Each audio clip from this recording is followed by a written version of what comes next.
Hello everyone, this is me Saro Shubho and welcome to my channel. আজকে আপনাদের সাথে আবার একটি নতুন ভিডিও নিয়ে আমি হাজির হলাম। আর আপনারা নিশ্চয়ই জানেন যে আজকে ভিডিওটি মূলত কী নিয়ে, থাম্বনেল দেখে বুঝে গেছেন অলরেডি। সো ভিডিওটি হবে মূলত হচ্ছে কিউএনএ সেশন নিয়ে। আমি অলরেডি আমার কমিউনিটি পোলের মধ্যে আমি আপডেট দিয়েছিলাম যে আপনাদের যেই জিনিস জানার আছে আপনারা প্রশ্ন করতে পারেন। সো এ রিলেটেড আজকে প্রশ্নের উত্তর হবে। আপনার সাথেই থাকুন। অনেকে অনেক প্রশ্ন করছে, এক ভাই প্রায় পুরো লিস্ট দিয়ে দিয়েছে প্রশ্নের। সো আজকে আমি সব প্রশ্নের উত্তর দেওয়ার চেষ্টা করব। ইভেন তো আমি রিসেন্টলি কমেন্ট বক্সের মধ্যে পেতে থাকি যে কে অনেকে অনেক কিছু জানতে চায়। সো আজকে সব বিষয় নিয়ে আমি আলোচনা করব। আপনারা সম্পূর্ণ ভিডিওটা দেখুন। হয়তো বা আপনাদের যে কিউরিয়াসিটি ছিল যে ভিডিও নিয়ে বা কোনো প্রশ্ন নিয়ে অস্ট্রেলিয়ায় কী করবেন, কী আসবে বিষয়, সো আমি এগুলো সব কিছু দেওয়ার চেষ্টা করব। তো আজকের মূলত ভিডিওটি আমরা করতেছি হচ্ছে অটলি পার্কের মধ্যে। এটা হচ্ছে আমার লাকেম্বা এরিয়া থেকে বেশি দূরে না। আপনারা আসুন, দেখুন এরিয়াটা কত সুন্দর। অটলিটা হচ্ছে মূলত একটা সাবার্ব। এই সাবার্বের মধ্যে এটা খুবই সুন্দর একটা সাবার্ব। এখানে আপনি দেখতেছেন একটা পাহাড়ের মধ্যে আছে, আশেপাশে এই যে পানি, আপনারা যেটা মনে সেটাই দেখতে পাচ্ছেন। সো এই আর কি, এখানে অনেক সুন্দর। মানুষ দেখেন কি কি অবস্থাতে থাকতেছে।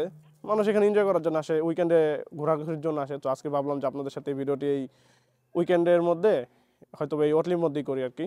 সো এখন কথা না বেরিয়ে চলেন আপনারা কোশ্চেন সেশনের মধ্যে আগাই। তো এক ভাই জানতে চাচ্ছে যে আমার এসএসসি রেজাল্ট 4.22, এসএসসির এখনও দেয়নি। সো দরকার সেফলি ভিসা পাওয়ার জন্য, মানে এসএসসিতে কত পয়েন্ট দরকার তা সেফলি ভিসা পাওয়ার জন্য।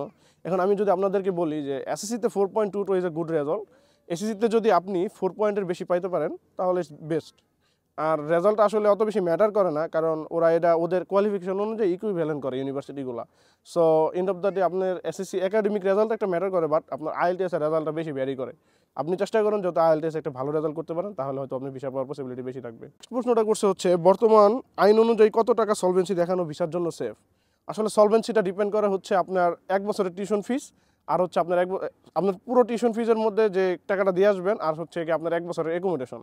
এটা মূলত হচ্ছে সলভেন্সির জন্য ম্যাটার করে, কারণ এই সলভেন্সিটা আপনার থাকলে আপনি এখানে আসলে সার্ভাইভ করতে পারবেন। সো আপনি যদি 30 লাখ মতো দেখাইতে পারেন বাংলাদেশি টাকায়, দেন ইটস বেস্ট, গুড এনাফ। আর যদি এর বেশিও দেখাইতে পারেন দেখেন, বাট কোনো ফেক ডকুমেন্টস দিয়ে 1 কোটি 1.5 কোটি 2 কোটি টাকা দেখে ভিসা আসলে রিজেক্ট করানোর কোনো দরকার নেই। সিটি টিউশন ফি ম্যানেজ করার জন্য বেস্ট। এখন আসি আসল কথা, যে আপনি কোথায় পড়তেছেন, ইউনিভার্সিটি না ইনস্টিটিউটে ডিপেন্ড করে। আপনি যদি ইনস্টিটিউটে পড়ালেখা করেন, আপনি যে কোনো জায়গায় যান, এটা কোনো ম্যাটার করে না। বাট আপনি যদি ইউনিভার্সিটিতে পড়ালেখা করেন, আপনি নিজে থেকে টিউশন ফিস ম্যানেজ করতে পারবেন না, কারণ এটা খুবই ডিফিকাল্ট। কারণ আপনার একটা সেমিস্টারে যখন 17,000 18,000 ডলার টিউশন ফিস থাকবে, আপনি এটা 2টা সেমিস্টার যদি বছরে হয় তাহলে 34,000 35,000 ডলার। আপনার লিভিং এক্সপেন্স চালায় পার্ট টাইম জব করে আপনি এই টিউশন ফিসটা ম্যানেজ করতে পারবেন না, এটা খুবই ডিফিকাল্ট। আর যদি আপনি পারেনও সামহাও, কিন্তু আপনি নিজে পড়ালেখা অত মনোযোগ দিতে পারবেন না। সো আর যদি আপনি মনে করেন যে আসলে মানে প্রপারভাবে টিউশন ফিস দেওয়ার জন্য কোন সিটি বেস্ট, আমি বলবো সিডনি মেলবোর্ন, কারণ এখানে মানুষ বেশি, জব বেশি। So it's a good idea. Budget হচ্ছে 20 থেকে 22 লাখ টাকা, এর মধ্যে চলবে কিনা? হ্যাঁ, 20 থেকে 22 লাখ টাকা হলে চলবে, 100% চলবে। কারণ আপনার টিউশন ফিস হয়তো বা 14-15 লাখ টাকার মতো দিতে হবে, প্লেন ফেয়ারের একটা ব্যাপার আছে, আপনার হেলথ ইন্স্যুরেন্স দিতে হবে। তো এগুলো হচ্ছে মূলত বেশি খরচ। আর আইএলটিএস আপনার যে পরিমাণ টাকা খরচ হচ্ছে, এর বাইরে যদি আপনি এজেন্সিকে কিছু পে করতে চান সেটা করবেন। আর এই তাহলে 15-17 লাখ টাকার মধ্যে আপনি অস্ট্রেলিয়া পর্যন্ত চলে আসতে পারবেন। বাট এরপরে সার্ভাইভ করার জন্য যদি 3 মাসের জন্য কিছু বেশি টাকা নিয়ে আসেন, সেটা আপনার এক্সট্রা খরচ। আর যদি আপনি মনে করেন ওভারঅল 20-22 লাখ টাকা, তাহলে হবে না, কারণ আপনার অ্যাটলিস্ট সলভেন্সি 30 লাখ টাকার মতো দেখাইতে হবে।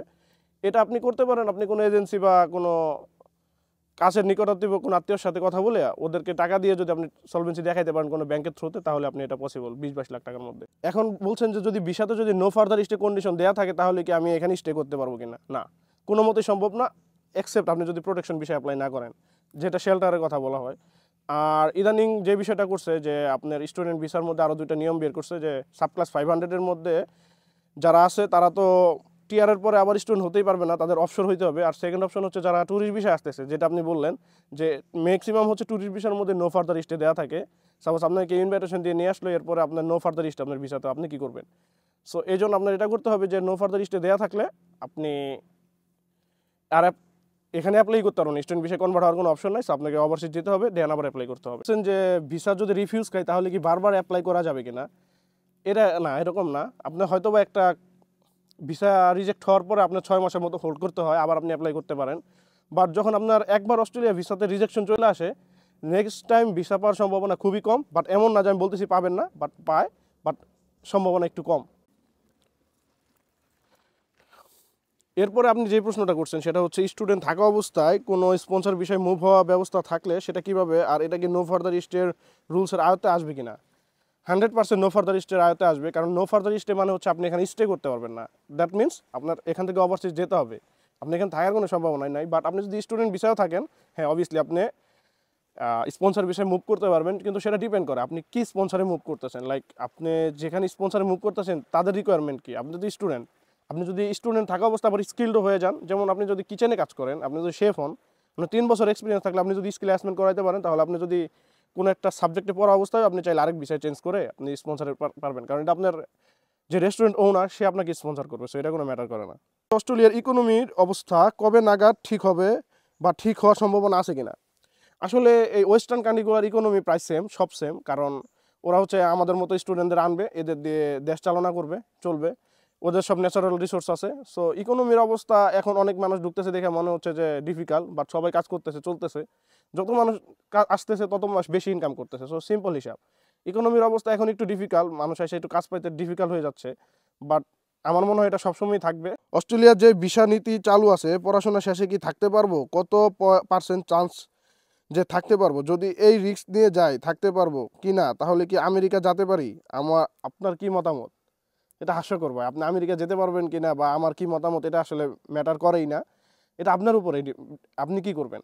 হ্যাঁ, এখানে ভিসা নীতি কোনো ম্যাটার করে না, হয়তো আপনি আসার পরে যেটা বলছে আর কি, আপনি টিআরে যাওয়ার পরে আপনি আবার চলে যেতে হবে, তো এটা আপনার জন্য একটা রিস্ক। যেমন আপনি স্টুডেন্ট ভিসার পরে একটা টিআর পাবেন, তারপর আপনি আবার দেশে চলে যেতে হবে। সো এর মধ্যে যদি আপনি ট্রিক্স খাটে অন্য স্টুডেন্ট ভিসায় কনভার্ট হয়ে যান, এর মধ্যে নিজেকে স্কিল করে পিআর নিয়ে নিতে পারেন, তাহলে অবভিয়াসলি আপনি থাকতে পারবেন, এটা কোনো ইম্প্যাক্ট করবে না আপনার লাইফে। আমি এসএসসি দিব এবার 24-এ, আমার অস্ট্রেলিয়া যেতে হলে 25, তখন অস্ট্রেলিয়া এর ইমিগ্রেশন পলিসি কতটা হার্ড হবে বলে আপনার মনে হয়, আর বাজেট কি 20 লাখ রাখলে হবে ওভারঅল, আর সে সময় আইএলটিএস স্কোর কত লাগতে পারে।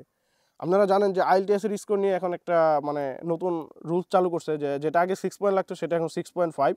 সো অবভিয়াসলি 2024, 25, 26 যেটাই বলেন আপনার হয়তো বা আইএলটিএস পয়েন্ট একটু বেশি লাগবে, বাট ওই যে ইমিগ্রেশনের যে রুলসের কথা বলেন সেটা আসলে ম্যাটার করে না লাইক স্টুডেন্ট ভিসার মধ্যে।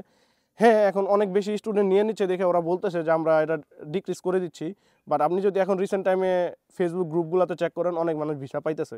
তার মানে কি যে ভিসা আসলে ওরা দিচ্ছে, কারণ ওরা ভিসা না দিলে এদেশে টাকা ঢুকতেছে না, ওরা চলবে কীভাবে। সো অ্যাটলিস্ট এটা ম্যাটার করে না। সো আপনি নিশ্চিন্তে 24-এ আপনার এসএসসি শেষ করেন, তারপরে কিছু গ্যাপ নিয়ে আইএলটিএসের প্রিপারেশন নেয়, 25-এর ফেব্রুয়ারি সেশনের জন্য আপনি অ্যাপ্লাই করে দিতে পারেন easily. Give your opinion on college and universities in Australia, most of the international students says college graduates will struggle to find job in future, is it true. Yes, 100% true. College আর ইউনিভার্সিটির মধ্যে তফাৎ আছে, এটা আমি আপনাদের সবাইকেই জানাইছি, যে কলেজ হচ্ছে চিপ, ইউনিভার্সিটি হচ্ছে এক্সপেন্সিভ। যে জিনিসটা এক্সপেন্সিভ সে অবশ্যই আপনাকে একটা ভালো এডুকেশন প্রোভাইড করবে, আর এটা ওয়ার্ল্ড র্যাঙ্কিংয়ের মধ্যে থাকে। সো ইউনিভার্সিটি আপনাকে আসলেই ভালো ভালো জিনিস শিখাবে, কলেজে হচ্ছে জাস্ট আপনি ভিসা হোল্ড করে রাখবেন, আর যদি আপনি নিজে থেকে কিছু শিখতে চান তাহলে শিখতে পারবেন। Otherwise it's too difficult to find a job, কারণ আপনি যদি কোনো স্কিল না হন পড়ার থ্রুতে, তাহলে আপনি কাজ কি করবেন, আর এখানে কাজ ছাড়া আপনাকে কেউ জব দিবে না। সো বেটার আপনার যদি কলেজেও পড়েন, যেই সাবজেক্টে পড়তেছেন, বাইরে থেকে কোনো কোর্স আপনি যদি নিজে নিজে ট্রাই করতে পারেন, যেমন উদেমি বা আরও ভালো ভালো যে লার্নিং প্ল্যাটফর্মগুলো আছে, যেখানে আসলে ফ্রিতে বা পাইরেসি করে আপনি কোর্সটা দেখতে পারেন, তো আপনি নিজেই স্কিল করতে পারলেন, বা কোনো একটা ওয়ার্কশপে গেলেন যেখান থেকে আপনি কি কাজটা করবেন সেটা জানতে পারবেন। তো এটা হইলে আপনি দেখবেন, যদি ইউনিভার্সিটি বা কলেজ থেকেও হন না, তাহলে আপনি একটা ভালো জবের জন্য অ্যাপ্লাই করতে পারবেন, কারণ আপনার মাথায় কিছু আছে, আপনি প্রুভ করতে পারবেন যে আমি এই জিনিসটা জানি। So end of the day এটা ম্যাটার করে আসলেই, যে কলেজ থেকে যারা গ্র্যাজুয়েট হয় ওরা কিছু শিখে না, তো ওরা আসলেই স্ট্রাগল করে অনেক জব পাইতে। আরেক ভাই আমাকে জিজ্ঞাসা করছে যে কারেন্ট সিচুয়েশন অস্ট্রেলিয়া অ্যাপ্লাই করা কি ঠিক হবে, ব্রাদার হিসেবে যদি বলেন। হ্যাঁ ভাই, আপনি আমার ব্রাদার, এতে কোনো সন্দেহ নাই, বাট হ্যাঁ, কারেন্ট সিচুয়েশন অস্ট্রেলিয়া অ্যাপ্লাই করা ঠিক হবে কিনা এটা অনেকে বলতেছে যে ঠিক না, ভিসা রিজেক্ট হচ্ছে, বাট আমি রিসেন্ট সময় অনেক ভিসাও দেখছি যে ভিসা হচ্ছে। সো আমি বলবো যে অবভিয়াসলি আপনি অ্যাপ্লাই করতে পারেন, অ্যাটলিস্ট একবার ট্রাই করেন। ভিসা এটা আসলে আপনার লাখের উপরে ডিপেন্ড করে, আপনার ভাগ্যে থাকলে আপনার হবে, না হলে হবে না। সো এটা বলে লাভ নাই যে ভিসা দিচ্ছে না। সো যখন মানুষ বলতেছে যে ভিসা হচ্ছে না, রিজেক্ট হচ্ছে, এর মধ্যে কিন্তু অনেক মানুষ ভিসা পাইতেছে। সো আপনি কেন এই সুযোগটা মিস করবেন। I completed 55 credit from Bangladesh and I came to Australia way to job visa after. Then can I study in rest of the credit in Australian universities? আমার মনে হয় না, কারণ যেই ক্রেডিট আপনি অনেক আগে বেশি কমপ্লিট করে ফেলছিলেন, সেটা যদি আপনি এখানে জব করে আবার সেটা পূরণ করতে চান, সেটা মনে হবে না। আর ক্রেডিটের ব্যাপারে যেটা হয় যে আপনার সেই ক্রেডিটগুলো যে সাবজেক্ট আপনি পড়তে চাচ্ছেন এখানে ওদের ইউনিভার্সিটি ওই ইকুইভ্যালেন্ট ক্রেডিট করাচ্ছে কিনা সেটার মধ্যে ডিপেন্ড করে। সো এমন না যে আপনি যে কোনো একটা সাবজেক্টে ক্রেডিট কমপ্লিট করলেন এবং এখানে এসে বললেন যে আমার এই ক্রেডিট কমপ্লিটেড আছে। হ্যাঁ, মানুষের ক্রেডিট ট্রান্সফার হয়, বাট এটা ডিপেন্ড করে যে আসলে কী পরিমাণ রিলেভেন্ট আপনার কোর্সের সাথে। আর জব করার পর আপনি সেই ক্রেডিট আবার যেতে পারবেন কিনা সেটা আমি আসলে জানি না, কারণ আই থিঙ্ক এর মধ্যে একটা বিগ গ্যাপ হয়ে যাবে। ইউনিভার্সিটি এটা প্রেফার করবেন আপনাকে। ভাই জিজ্ঞাসা করছে অস্ট্রেলিয়াতে ব্যাচেলর কত বছরের ইয়ার গ্যাপ অ্যাকসেপ্ট করে, আর ফাউন্ডেশন কোর্সে ঝামেলা কী কী জানতে চাই। আই থিঙ্ক 2 থেকে 3 বছরের মতো ইয়ার গ্যাপ আসলে অস্ট্রেলিয়াতে ব্যাচেলরের জন্য অ্যাকসেপ্টেবল। অনেকে 2-3 বছরের ইয়ার গ্যাপ সহ করতেছে, বাট বেটার আপনি মানে ইয়ার গ্যাপটা না রাখেন। আপনি বাংলাদেশে কোনো একটা ইউনিভার্সিটিতে বা কোথাও ভর্তি আছেন, জিনিসটা দেখায় আপনি এখানে অ্যাপ্লাই করতে পারেন। আর যখন আপনি ফাউন্ডেশন কোনো কোর্সে আসবেন, সেটা একটা শিট এখানে সত্যি শিট, যে যেমন অনেকে আসে ডিপ্লোমা লিডিং টু ব্যাচেলরে আসে, এটা ডিফিকাল্ট ওদের জন্য সার্ভাইভ করা। কারণ ডিপ্লোমা লিডিং টু ব্যাচেলরে আসলেন মানে কি আপনি 1 বছরের জন্য ডিপ্লোমায় হোল্ড হয়ে গেলেন, আপনি চাইলে অন্য কোনো কোর্সে যাইতে পারতেছেন না, আপনার এটা শেষ করতে হবে। ইভেন তো আপনি আসলে যে পরিমাণ টিউশন ফিস পে করতেছেন ওই পরিমাণ পড়ালেখা আপনি পাচ্ছেন না ওই ডিপ্লোমা থেকে। সো আপনার যদি আইএলটিএসের রেজাল্ট কম থাকে, আমি বলবো আপনি ফাউন্ডেশন কোর্সে আসেন না, আপনি আবার আইএলটিএস দেন, আপনি নতুন করে আবার অ্যাপ্লাই করেন। Foundation course is not good. আপনার যদি এমন মনে হয় যে আমার ভিসা হয়ে যেতে পারে, আমি অনেক মানে খারাপ পর্যায়ে আছি বাংলাদেশে, তাহলে অবশ্যই আপনি অ্যাপ্লাই করেন। এটলিস্ট আপনি অস্ট্রেলিয়া ঢোকাটা ম্যাটার করে। Like I have a rejection from Canada, I am applying for July intact, I did not inform university about the rejection, but I will in visa submission, will it B A problem. যদি university আপনার GT clear করে দেয় বা যেটা এখন GST, তাহলে আমার মনে হয় এটা কোনো প্রবলেম হবে। কারণ আপনি কোথা থেকে রিজেক্ট খেয়েছেন এটা ওদেরকে বলা দরকার নেই, কারণ আপনি ওদের কাছে পড়তে আসতেছেন, আপনি ওর কাছে পড়বেন, এটা আপনার জাস্ট অনুভূতি বলছেন, ইভেন দো অফার লেটার নিয়েছেন, সেটা ম্যাটার করে না। বাট আপনি অবভিয়াসলি ইমিগ্রেশনকে জানাবেন, কারণ এখানে কিন্তু একটা অপশন থাকে যখন আপনি ফর্ম ফিল আপ করতে যান যে আপনি কি এর আগে অন্য কোনো কান্ট্রি থেকে ভিসা রিজেক্ট হয়েছে কিনা। সো আপনি যদি এটা নাও যান, ওদের পোর্টাল থেকে এটা জানিয়ে ফেলতে পারে। সো যখন জানবে তখন আপনাকে আবার আস্ক করতে পারে যে কেন তুমি আগে ওই ইনফরমেশনগুলো আমাদের প্রোভাইড করো নাই। সো সেফ জোনে থাকার জন্য আমি মনে করবো যে আপনি এই কাজটা করেন না, আপনি আপনার যতটুকু দরকার মানে ইনফরমেশন হাইড না করে আপনি ইমিগ্রেশনকে সেটা জানাই দেন। আই ডোন্ট থিঙ্ক এটা আপনার ভিসা অ্যাপ্লাই বা ভিসা পাওয়ার ক্ষেত্রে কোনো ইম্প্যাক্ট ফেলাবে, কারণ অনেকে দেখছি এরকম আমেরিকা, কানাডার ভিসা রিজেকশন সহ অস্ট্রেলিয়াতে আরামসে ভিসা পাইছে। আরেক ভাই প্রশ্ন করছে সিডি ইউনিভার্সিটিতে 28K টিউশন ফি দিয়ে কি 70% তোলা যাবে টেরিটরি এর। CDU means Charles Darwin university. সে টেরিটরি বলতে বোঝাইছে নর্দার্ন টেরিটরি, যেটা অস্ট্রেলিয়ার একটা স্টেট, খুবই রিমোট স্টেট আপনি বলতে পারেন। এটা বাংলাদেশের ওয়েদারের মতো না, এটা অনেক বেশি গরম থাকে ম্যাক্সিমাম টাইম, আর ওখানে ম্যাক্সিমাম অ্যাবরিজিনাল থাকে, মানুষজন খুব কম আছে। তো অ্যাটলিস্ট জব করে টিউশন ফিস দেওয়াটা খুবই ডিফিকাল্ট। এখন চার্লস ডারউইন ইউনিভার্সিটি অবভিয়াসলি একটা হাই টিউশন ফিস থাকবে। আপনি যদি এটা 70% তোলার চেষ্টা করেন, ধরেন আপনার $15,000 করে $30,000, এর মধ্যে আপনার লিভিং কস্ট আছে আরও $1,000 করে প্রতি মাসে, তাহলে হচ্ছে 12,000 আর হচ্ছে 30,000, $42,000 আপনার 1 বছরের খরচ। এখন আপনি চিন্তা করেন আপনি কি পার্ট টাইম জব করে $42,000 তুলতে পারবেন কিনা। এরপরে আপনি যখন 70%-এর কথা বললেন, ধরলাম আর একটু কম, বাট আমার মনে হয় একটু ডিফিকাল্ট, 70% তোলাও ডিফিকাল্ট। আর এটা আপনার উপরে ডিপেন্ড করে আপনি কী পরিমাণ কাজ করতেছেন, কী পরিমাণ হার্ডওয়ার্ক করতেছেন, আপনি ক্যাশে কি কোনো জব ম্যানেজ করতে পারছেন কিনা। যদি সব কিছু মিলায় হয় তাহলে হয়তো 70% পারবেন। বাট আমি আপনাকে সেটাই বললাম, 70%-এর জন্য আপনার যে পরিমাণ এফোর্ট দিতে হবে কাজে, এটার পরে আপনি ইউনিভার্সিটিতে যে পড়ালেখার যে চাপটা সেটা আপনি নিতে পারবেন কিনা সেটা হচ্ছে ডিপেন্ড করে। আপনার অ্যাসেসমেন্ট থাকবে, আপনার প্রেজেন্টেশন থাকবে, আপনার ফাইনাল সাবমিশন থাকবে, অনেক কিছু থাকবে, এর মধ্যে আপনার কাজও থাকবে, এই আর কি। সো এটা আপনার উপরে, আপনি যদি নিজে কাজ করে পারেন সম্ভব, বাট আমার opinion it's not possible. What is your hometown and which agency through you went to Australia? আমার হোমটাউন বলতে আমার বাসা গাজীপুরে, আমি গাজীপুরের ছেলে। আর আমি একটা এজেন্সির থ্রুতে আসছি, সেটা আসলে এজেন্সি না আপনি বলতে পারেন, এটা আমার একটা আঙ্কেল কাজ করতো মানে ভিসার। সো তিনি আমার সম্পূর্ণ প্রসিডিউর সম্পূর্ণ করে দিছে, আর আলহামদুলিল্লাহ তো ভিসা পেয়ে গেছি, চলে আসছি। তো আপনারা আমার কাছে যে এজেন্সির নাম জানতে চান অনেকেই, বাট আমি আপনাদের সাজেশন দিতে পারি না। সো এটা একটা অনেক সেন্সিটিভ জিনিস। সাপোজ আমি একটা ভালো এজেন্সিকে যদি আপনাকে সাজেস্ট করি, সামহাও আপনার ভিসাটা হইলো না, এরপর আপনি আমাকে ব্লেম করবেন। সো আমি এই রিস্কটা নিতেই চাচ্ছি না। আমি কোনো এজেন্সির সাথে অ্যাফিলিয়েট না, আমি যতটুকু ইনফরমেশন জানি আপনারা জানতে চান আমি সেটা প্রোভাইড করি। সো সরি, আমি এখানে আপনাকে হেল্প করতে পারবো না। আরেক ভাই প্রশ্ন করছে টিআর আর পিআর কীভাবে পাওয়া যেতে পারে, সেটা একটু ডিটেলসে বলেন, স্কিল অ্যাসেসমেন্ট লাগলে সেটা সম্পর্কে বললেন। আপনি এখানে টিআর বা পিআর যেটাই বলতেছেন, টিআর ভিন্ন জিনিস, টেম্পোরারি রেসিডেন্সি, সাবক্লাস হচ্ছে 485। সেটা হচ্ছে গিয়ে আপনি যখন আপনার কোর্স শেষ করবেন, আপনি একটা কাজ করার পারমিট পান ফুল টাইম, সেটাকে টিআর বলে, টেম্পোরারি রেসিডেন্সি বলে। আর পিআরটা ডিফারেন্ট জিনিস, পার্মানেন্ট রেসিডেন্সি, এটা আপনি জানেন। সেটা হচ্ছে ফাইনাল ডেস্টিনেশন আপনার সবার এখানে আসার, যে আসলে মূলত এখানে থাকতে চায় তার পিআরের থ্রুতে যেতে হবে। এখন আমি বলি যে টিআর আর পিআর এর ক্ষেত্রে স্কিল অ্যাসেসমেন্টের ব্যাপারটা, টিআর এর ক্ষেত্রে কোনো স্কিল অ্যাসেসমেন্ট লাগে না। এটা হচ্ছে আপনি টিআর এ যখন থাকবেন তখন আপনি স্কিল হবেন স্কিল অ্যাসেসমেন্ট করানোর জন্য। আর পিআর এর ক্ষেত্রে স্কিল অ্যাসেসমেন্ট হচ্ছে ম্যান্ডেটরি। যেমন আমি আইটিতে পড়তেছি, সাপোজ আমি আইটি কোর্স শেষ করব, তারপরে যখন আমি 2 বছরের টিআর পাবো, এর মধ্যে আমি প্রফেশনাল ইয়ার করবো আরেক বছর, এই 3 বছর আমার ব্যাচেলর আর 1 বছর হচ্ছে আমার প্রফেশনাল ইয়ার। এই 4 বছর পরে হচ্ছে আমি স্কিল অ্যাসেসমেন্ট করতে পারবো আমি পিআর এ অ্যাপ্লাই করার জন্য। সো পিআর আর টিআর এর ক্ষেত্রে হচ্ছে গিয়া এটা হচ্ছে ম্যাটার করে। সো এই পিআর এর ক্ষেত্রে হচ্ছে কি আপনি স্কিল অ্যাসেসমেন্ট লাগবে 100%। সো আপনি কোন ফিল্ডে জব করতেছেন সেটা হচ্ছে ডিপেন্ড করে। আপনি স্কিল অ্যাসেসমেন্টের জন্য আপনি যেই সাবজেক্টে পড়ালেখা করেন এটার স্কিল অ্যাসেসমেন্ট কীভাবে, এটা লিখে আপনি গুগলে যদি সার্চ করেন অস্ট্রেলিয়ার জন্য, তাহলে ওরা বলে দিবে। আর বিভিন্ন অ্যাসেসমেন্ট বডি আছে, যেমন ভ্যাটাসিস বলেন বা ইঞ্জিনিয়ার্স অস্ট্রেলিয়া বলেন, ওরা মূলত এই অ্যাসেসমেন্টগুলো করে থাকে। সো আপনি যদি একটু ঘাটাঘাটি করেন যে আপনি যেই ফিল্ডে পড়ালেখা করতেছেন সেই ফিল্ডের জব করে কত বছরের মধ্যে আপনি স্কিল অ্যাসেসমেন্ট করতে পারবেন সেটা ডিপেন্ড করে। যেমন অনেক ট্রেড কোর্স আছে, আপনি কুকারি কোর্স যদি শেষ করেন তাহলে আপনি যদি 1 বছরের শেফের জব করেন তাহলে আপনি স্কিল অ্যাসেসমেন্ট করতে পারবেন। যেমন একটা আওয়ার কাউন্ট থাকে, যেমন 1800 ঘন্টা 1900 ঘন্টা এরকম। সো পিআর এর ক্ষেত্রে স্কিল অ্যাসেসমেন্ট ম্যাটার করে। আরেক ভাই প্রশ্ন করছে, ভাই আপনার আইএলটিএস এক্সাম প্রিপারেশন নিয়ে কিছু বলেন। এটা অনেক ডিফিকাল্ট টাইম ছিল আমার জন্য যখন আমি আইএলটিএস এর প্রিপারেশন নিচ্ছিলাম। তো ছোটো থেকে আমি ইংলিশ অত ভালো ছিলাম না, ইংলিশটা সবসময় স্কিপ করার চেষ্টা করতাম, ওই টেন্স হাবিজাবি এগুলো পড়তাম না। তো এরপরে আমার আইএলটিএস এর যখন প্রিপারেশন নিচ্ছিলাম এটা আমার জন্য খুব ডিফিকাল্ট ছিল, যে সব কিছু আসলে বোঝা ওঠা আসলে অত ডিফিকাল্ট কিছু না। আপনারা যারা অস্ট্রেলিয়াতে আসবেন তারা আইএলটিএসটা অ্যাভয়েডও করতে পারেন, চাইলে পিটি দিয়ে আসতে পারেন, এটা কোনো ম্যাটার করে না। বাট আইএলটিএস এর ক্ষেত্রে বিষয়টা কি, যেমন আপনি যদি আইএলটিএস দিতেই চান তাহলে আমি বলবো যে এটা একটা জাস্ট এক্সামের একটা সিস্টেম, দ্যাটস ইট, নাথিং মো। আপনার যদি বেসিক দুর্বলতা থাকে, যেমন আপনি সেন্টেন্স মেক করতে পারতেছেন না, টেন্স বুঝতেছেন না, উল্টাপাল্টা ওয়ার্ড ইউজ করতেছেন বা স্পেলিং মিস্টেক হচ্ছে, তাহলে আপনি এটা আগে কারেক্ট করার চেষ্টা করেন, তারপরে আসেন হচ্ছে আইএলটিএস এর ক্ষেত্রে।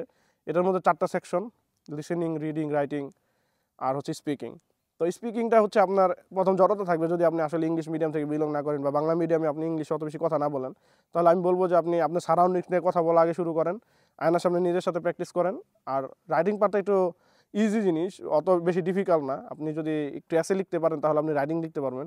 রিডিংয়ে যা সবার সবচেয়ে বেশি প্রবলেম হয়, আর রিডিংটাতে আপনি বেশি জোর দেন, টাইম ম্যানেজমেন্ট করার চেষ্টা করবেন যে আসলে আপনি এই 1 ঘন্টার মধ্যে আপনি 40টা প্রশ্ন কীভাবে করবেন 3টা প্যাসেজ থেকে। আর লিসেনিংয়ের ক্ষেত্রে অত বেশি ম্যাটার করেন, আপনি স্পেলিং যদি ঠিক থাকে আপনি লিসেনিং ধরতে পারবেন, ওদের এই ফনেটিক্সগুলো যদি আপনি ধরতে পারেন, ওদের স্পিকিং অ্যাকসেন্ট যদি ধরতে পারেন। আসলে আপনাকে একটু পাজল করার চেষ্টা করবে স্পিকিংয়ের ক্ষেত্রে, যে এটা বলবে এটা এরকম ওইটা ওইরকম, পরে বলবে যে না এটা ওইরকম। তো মূলত হচ্ছে যে লাস্টে যেটা বলছে সেটাই রাইট, কিন্তু আপনি মনে করুন প্রথম 2টার মধ্যে একটা, সো আপনাকে পাজল করার চেষ্টা করবে। যদি আপনি প্রপার ইংলিশ বুঝতে পারেন তাহলে এটা আপনার জন্য অত বেশি প্রবলেম হবে না। আরেক ভাই প্রশ্ন করছে, আসসালামু আলাইকুম ভাইয়া, এসএসসির পরে 11 ক্লাসে কীভাবে বাংলাদেশ থেকে অ্যাডমিশন নিয়ে অস্ট্রেলিয়া আসা যায় এ বিষয়ে একটি ভিডিও দিবেন ভাইয়া প্লিজ, আপনার ভিডিওর অপেক্ষায় রইলাম। থ্যাংক ইউ ভাই, আপনি আমার ভিডিওর অপেক্ষায় রয়েছেন, আপনার জন্য আসলে অনেক শুভকামনা। বাট আমি আপনাকে প্রেফার করবো আপনি 11-র পরে না, আপনি 12-র পরে আসেন। কারণ 11 মানে হচ্ছে আপনি এখন কলেজে আছেন, কলেজে 1 বছর পরের পরে আপনি এখানে আসলে আপনার হাই স্কুলে পড়তে হবে। সো আমি বলবো আপনি হাই স্কুলে না আসে, কারণ এখানে ইয়ার 12 হয়, এখানে যেমন এসএসসি এসএসসি নাই। সো ইয়ার 11 আপনি আসবেন আবার। সো এটা না করে, আর এটা ডিফিকাল্ট অনেক, কারণ এখানে অনেক প্যারেন্টিংয়ের ব্যাপার থাকে, আপনাকে যে স্কুলে পড়াবে সেই স্কুলের রিকোয়ারমেন্ট থাকে, আর এখানকার বাচ্চা কাচ্চাদের সাথে অ্যাডাপ্ট করাটা একটু ডিফিকাল্ট। তো আমি বলবো যে আপনি ইউনিভার্সিটিতে আসার চেষ্টা করেন, জাস্ট আরেক বছর বাংলাদেশে পড়ালেখা করে ইন্টার একটা ভালো রেজাল্ট করেন, ইন দ্য মিন টাইম আপনি আইএলটিএসের প্রিপারেশন নিতে থাকেন, তারপরে দেখবেন ইজিলি আপনি চাইলেই ভিসা অ্যাপ্লাই করলে আপনি ভিসা হয়ে যেতে পারে। সো আমি মনে করি ইয়ার 11 ইয়ার 12 আসার দরকার নেই, ডিরেক্ট ইউনিভার্সিটিতে আসেন। ভাইয়া প্রশ্ন করছে, ভাই স্পাউস বিষয় কি এখন অস্ট্রেলিয়া যাওয়া যাবে?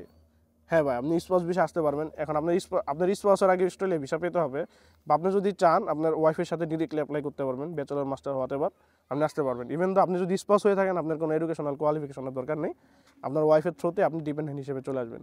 প্রশ্ন করছে, ভাই অস্ট্রেলিয়া যাওয়ার কতদিন পর সাবজেক্ট চেঞ্জ করা যাবে, আর প্রসেসিং কি খুব হার্ড, আর এটার জন্য কি ভিসাতে এফেক্ট পড়বে?